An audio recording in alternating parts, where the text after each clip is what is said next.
നബി സല്ലല്ലാഹു അലൈഹി വസല്ലമയുടെ തമാശകളുടെ കൂട്ടത്തിൽ പറയപ്പെടുന്ന ഒരു സംഭവം, അവിടുത്തെ അനുചരന്മാരുടെ കൂട്ടത്തിൽ ദരിദ്രനായ ഗ്രാമീണനായ ഒരു സഹാബി ഉണ്ടായിരുന്നു. സാഹിർ ബിൻ ഹറാം എന്നാണ് അദ്ദേഹത്തിൻ്റെ പേര്. ഹദീസ് റിവായത്ത് ചെയ്യുന്ന റാവി തന്നെ അദ്ദേഹത്തിൻ്റെ പ്രധാനപ്പെട്ട പ്രത്യേകതയായി എടുത്തു പറയുന്നത് കാന ദമീമൽ ഖിൽഖാന, കാണാൻ വളരെ വിരൂപിയായ, തീരെ സൗന്ദര്യമില്ലാത്ത, അതുകൊണ്ട് തന്നെ അധികം ആരും പരിഗണിക്കാതെ അകന്ന് നിൽക്കുന്ന ഒരു സഹാബിയായിരുന്നു സാഹിർ ബിൻ ഹറാം. പക്ഷേ നമുക്കറിയാം റസൂലുള്ളാഹി സ്വല്ലല്ലാഹു അലൈഹി വസല്ലമ തങ്ങൾക്ക് അങ്ങനെയുള്ള ആളുകളോടാണല്ലോ കൂടുതൽ ഇഷ്ടം. അതുകൊണ്ട് തന്നെ സാഹിറിന് റളിയല്ലാഹു അൻഹു നബിതങ്ങൾക്ക് സാഹിറിനെയും അങ്ങോട്ടും ഇങ്ങോട്ടും ഭയങ്കര ഇഷ്ടമായിരുന്നു. ഈ പാവപ്പെട്ട സഹാബി ഗ്രാമീണനാണ്. ഇടക്കിടക്ക് ഗ്രാമത്തിൽ നിന്നുള്ള സാധനങ്ങളുമായി പട്ടണത്തിൽ വരും. അതൊക്കെ കൊണ്ടുവന്ന് വിൽക്കും. അതിൽ നിന്ന് കിട്ടുന്ന കാശുമായി തിരിച്ച് ഗ്രാമത്തിലേക്ക് തിരികെ പോവുകയും ചെയ്യും. അപ്പോൾ എപ്പോഴൊക്കെ ഈ പാവം ഗ്രാമത്തിൽ നിന്ന് പട്ടണത്തിലേക്ക് വരുമോ അപ്പോഴൊക്കെ നബിക്ക് പ്രത്യേക ഹദിയുമായിട്ട് അദ്ദേഹം വരുമായിരുന്നു. നബി അത് വളരെ സന്തോഷത്തോടുകൂടി സ്വീകരിക്കുകയും തിരിച്ച് ആ സഹാബി പോകുമ്പോൾ ആ പാത്രത്തിൽ നബിയുടെ ഭാഗത്ത് നിന്ന് എന്തെങ്കിലും ഒരു ഹദിയ തിരിച്ച് നൽകുകയും ചെയ്യുമായിരുന്നു. അപ്പം അത്രയും അടുപ്പത്തോടെ, അത്രയും കെയറിങ് ആ സഹാബിക്ക് നബി നൽകിയിരുന്നു, ആരാലും പരിഗണിക്കപ്പെടാത്ത ഒരു വ്യക്തിക്ക്. ഒരു ദിവസം ആ സഹാബി നബിയുടെ വീട്ടിലേക്ക് വന്നു. ഗ്രാമത്തിൽ നിന്ന് ഹദിയുമായി വന്നു. നബി തങ്ങൾ വീട്ടിലില്ലായിരുന്നു. വീട്ടിലുണ്ടായിരുന്ന ഭാര്യയ്ക്ക് ആ ഹദിയ കൊടുത്തിട്ട് അദ്ദേഹം കമ്പോളത്തിലേക്ക് തൻ്റെ സാധനങ്ങൾ വിൽക്കാൻ വേണ്ടി പോയി. അല്പം കഴിഞ്ഞ് റസൂലുള്ള തിരിച്ച് വീട്ടിലേക്ക് വന്നപ്പോൾ പത്നി പറഞ്ഞു, നബിയെ സാഹിർ ഇങ്ങനെ വന്നിട്ടുണ്ടായിരുന്നു, അങ്ങേക്ക് ഹദിയയും കൊണ്ടുവന്നിട്ടുണ്ട്. നബി ആകാംക്ഷയോടുകൂടി ചോദിച്ചു, എന്നിട്ട് സാഹിർ എവിടെ പോയി? ഞാൻ കണ്ടില്ലല്ലോ. ഭാര്യ പറഞ്ഞു, സാഹിർ എവിടെ പോയി ആർക്കറിയാം, ആരെയും ശ്രദ്ധിക്കുന്ന മനുഷ്യനല്ലല്ലോ, കമ്പോളത്തിലെങ്ങാനും പോയിട്ടുണ്ടാവും.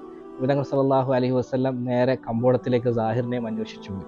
കമ്പോളത്തിൽ എത്തിയപ്പോൾ നബി കാണുന്നത് സാഹിർ അവിടെ നിന്ന് വിയർത്തൊലിച്ച ശരീരവുമായി, മേൽമുണ്ടില്ലാതെ പൊടിയൊക്കെ പുരണ്ട വിയർത്ത ശരീരവുമായി തൻ്റെ സാധനങ്ങൾ ഓരോന്നായി വില പറഞ്ഞ് ഇങ്ങനെ ആളുകൾക്ക് വിൽക്കുന്ന ഒരു രംഗം കാണുന്നു. അത് കണ്ടപ്പോൾ നബി തങ്ങൾക്കൊരു തമാശ തോന്നി.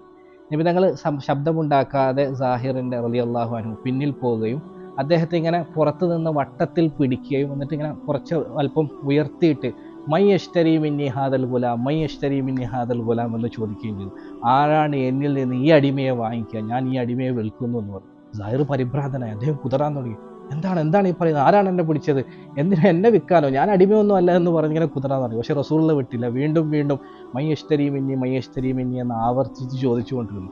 അപ്പോൾ കുറച്ചു നേരം ഇങ്ങനെ പരിഭ്രാന്തനായി കുതറിയെങ്കിലും ബാക്കിയുള്ള സഹാബാക്കളുടെ മുഖത്തേക്ക് നോക്കിയപ്പോൾ അവരൊക്കെ പുഞ്ചിരിക്കുന്ന കണ്ടിട്ട് സാഹിറിന് കാര്യം മനസ്സിലായി. എന്നെ പിടിച്ചിരിക്കുന്നത് സാക്ഷാൽ അഷ്റഫുൽ ഖൽഖ് സല്ലല്ലാഹു അലൈഹി വസല്ലം ആണെന്ന് മനസ്സിലായി.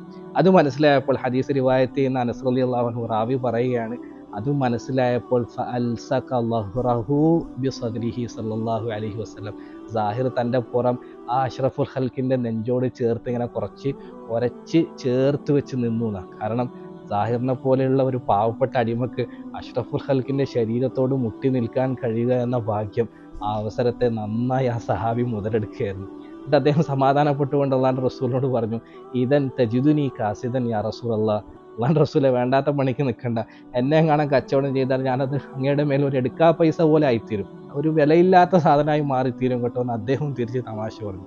അത്രയും നേരം പുഞ്ചിരിച്ചു കൊണ്ടിരുന്ന അള്ളാഹുവിൻ്റെ റസൂൽ ഈ വാക്ക് കേട്ടപ്പോൾ പിന്നെ ഗൗരവത്തിലേക്ക് മാറി. എന്നിട്ട് അവിടെ നിന്ന് അരുളി, വലാകിന്നക ലസ്ത ഇൻദല്ലാഹി കാസിദ വഅൻത ഇൻദല്ലാഹി ലഗാലി, പക്ഷേ സാഹിറേ, നീ ബാക്കിയുള്ളവരുടെ മുന്നിൽ വിരൂപിയാണെങ്കിലും ബാക്കിയുള്ളവർക്ക് എടുക്കാ പൈസയാണെങ്കിലും അള്ളാഹുവിൻ്റെ അടുക്കൽ നീ അങ്ങനെയല്ല കേട്ടോ, വിലയില്ലാത്തവനല്ല.